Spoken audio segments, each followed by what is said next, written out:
ऐतिहासिक भवन निर्माण में भागीदार बने।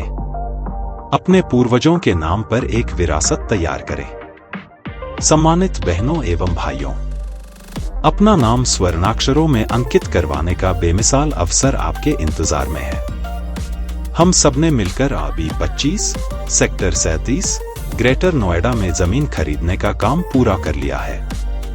बाउंड्री हो गई, सुरक्षा गार्ड, किसी आगंतुक को रहने, निर्माण सामग्री स्टोर करने आदि की कामचलाऊ व्यवस्थाएं हो गई हैं।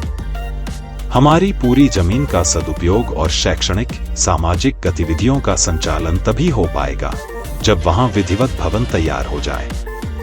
कई सदियों तक अमिट रहने वाले इस महान कार्य के महत्व को समझने और मूर्त रूप प्रदान करने के लिए हम सबको तन मन धन से योगदान करने की आवश्यकता है। हमारे पूर्वजों की गिनती विश्व के महानतम विभूतियों में प्रथम स्थान पर आता है। धम्म की बात हो तो विश्व गुरु तथागत गौतम बुद्ध का नाम व काम सर्वोपरि आता है, जिनकी करुणा, मैत्री, क्षमा शील दुनिया को सुखमय जीवन का आदर्श मार्ग प्रशस्त करता है। बुद्ध की तार्किकता, वैज्ञानिकता, समता, आडंबरहीनता हर देश, धर्म व समस्त मानव समाज के लिए कल्याणकारी है।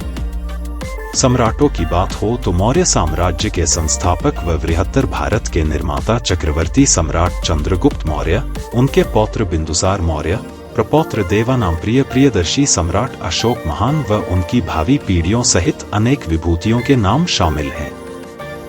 हमारा गौरवशाली इतिहास विश्व के कोने कोने में विख्यात है।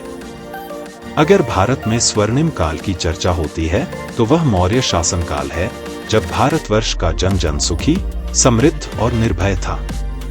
राजा जनता का परम हितकारी और सबके साथ अपने परिजन जैसा बर्ताव करता था। मौर्य शासनकाल आदर्श काल है, जहां से अधिकांश कल्याणकारी सिद्धांत वर्तमान शासन सत्ता में समाहित किए गए हैं। मौर्य शासकों में पुरातात्विक दृष्टिकोण से सबसे महत्वपूर्ण नाम सम्राट अशोक का उभर कर आता है, जिन्होंने बौद्ध दीक्षा ग्रहण करने के बाद बुद्ध धम्म का प्रचार प्रसार व उसे दीर्घ काल तक संजोए रखना अपने जीवन का उद्देश्य बना लिया। इस काम में अपने पुत्र पुत्री, परिवार, मंत्री, अधिकारी समस्त तंत्र को लगा दिया। धम्म को अंतर्राष्ट्रीय आकार देने में सम्राट अशोक ने कोई कसर नहीं छोड़ी। अनेक स्थलों पर कुल मिलाकर 84,000 विहारों, स्तूपों, स्तंभों व शिलालेखों का निर्माण करवाया। उस काल की अनेक कृतियां अब भी यथावत विद्यमान हैं। जहां दुनिया भर से बुद्ध अनुयायी दर्शनार्थ भारत आते हैं और भारत भूमि को गुरु भूमि और वंदनीय मानते हैं। बहुत सारी कृतियां काल के गाल में समा गई, परंतु जहां कहीं पुरातत्व विभाग की खुदाई होती है, मौर्यकालीन अवशेष उभरकर सामने आते हैं।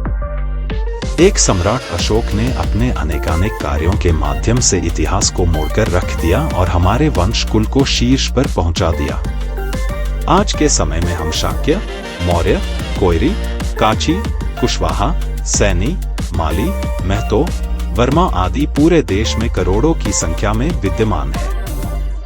विकासशील आधुनिक युग में हम लोग निरंतर प्रगति पथ पर अग्रसर हैं। शिक्षा, रोजगार, सेवा, उद्यम व व्यवसाय में उत्तरोत्तर वृद्धि हो रही है। तो क्या हम सभी मिलकर राष्ट्रीय राजधानी क्षेत्र में अपने यशस्वी पूर्वजों के नाम निर्माणाधीन भव्य भवन को पूरा नहीं कर सकते? कर सकते हैं, जरूर कर सकते हैं। यह सबका दायित्व है। यहाँ सबकी बराबर की भागीदारी और हिस्सेदारी है।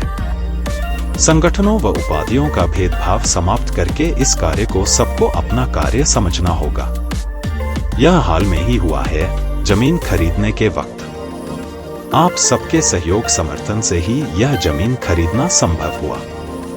दिल्ली एनसीआर के अलावा देश भर से भाइयों ने दिल खोलकर दान दिया है। एक बार पुनः वही उमंग, वही उत्साह भरने की आवश्यकता है। सभी भाई खुलकर शामिल हो गए तो यह काम बहुत आसान हो जाएगा और बहुत कम समय में हमारा भवन बनकर तैयार हो जाएगा। जब हम लोग भूमि संग्रह के लिए जनसंपर्क कर रहे थे तो कई भाइयों ने नकदी के बजाय निर्माण सामग्री देने की पेशकश किया। कुछ भाइयों ने अपने ओर से कमरा या हाल बनवाने का आश्वासन दिया। आप लोग जिस प्रकार का सहयोग देना चाहें सबका स्वागत है। ईंट, रोड़ी, बदरपुर, सरिया, सीमेंट, लकड़ी, बिजली का सामान सब स्वीकार है। स्वीकृत डिजाइन के अनुसार कमरा या हाल स्वयं के व्यय से बनवाया जा सकता है।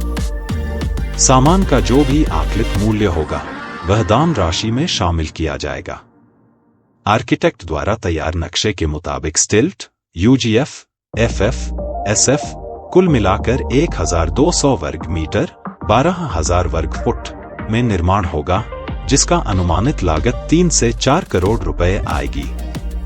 यद्यपि सभी प्रकार के दानदाताओं का सम्मान किया जाएगा, फिर भी इस विशाल प्रोजेक्ट को पूरा करने हेतु बड़े दानदाताओं को आकृष्ट करने के लिए निम्नलिखित श्रेणियां बनाई गई हैं। 1 संरक्षक सदस्य 1,00,000 रुपए या अधिक। 2 विशिष्ट सदस्य 50,000 रुपए या अधिक। 3 सदस्य 1 मीटर 15,000 रुपए या अधिक। उपरोक्त तीनों श्रेणियों के दानदाताओं के सम्मान में व्यक्तिशः दान प्रमाण पत्र जारी किया जाएगा और उनके नाम भवन में यथास्थान संगमरमर पर वरीयतानुसार अंकित किए जाएंगे। आर्थिक सहयोग नकद, cheque, draft, NEFT, RTGS, UPI के माध्यम से किया जा सकता है। सभी अनुदान पर आयकर विभाग की धारा 80G के अंतर्गत छूट प्राप्त है। यह मानकर चलना चाहिए कि भवन निर्माण में खर्च की कोई सीमा नहीं होती, फिर भी प्रत्येक कदम पर मितव्ययिता बरती जाएगी और मध्यम दर्जे काम करवाया जाएगा। इसके लिए भवन निर्माण समिति के तकनीकी सलाह के आधार पर कार्रवाई होगी। यह भवन किसी व्यक्ति का नहीं, किसी एक संस्था का नहीं, सबका होगा। अतः सभी स्वजातीय बंधुओं से, स्वजातीय संगठनों से विनम्र निवेदन है कि आप लोग एकजुट होकर इस ऐतिहासिक काम में स्वेच्छा से सहयोग करें, ताकि समय सीमा के अंदर निर्माण पूरा किया जा सके। बैंक विवरण। खाता धारक अखिल भारतीय मौर्य महासंघ, अखिल भारतीय मौर्य महासंघ। IFSC SBIN 00205111। चालू खाता करंट अकाउंट 390328675770। बैंक शाखा bank branch state bank of India. Scope complex Lodhi road new Delhi. Paytm 9810305746। निवेदक अखिल भारतीय मौर्य महासंघ कार्यकारिणी। भवन निर्माण समिति मौर्य, कुशवाहा, शाक्य, सैनी समाज। संपर्क सूत्र प्रवेश कुमार अध्यक्ष 8368090481। राम मिलन मौर्य महामंत्री 9818421945। लक्ष्मण प्रसाद कोषाध्यक्ष 9810305746। डॉक्टर शिवमूर्ति लाल मौर्य उपाध्यक्ष 9415627413। डॉक्टर हरिराम मौर्य उपाध्यक्ष 9213135604। राजेश कुशवाहा उपाध्यक्ष 8178954343।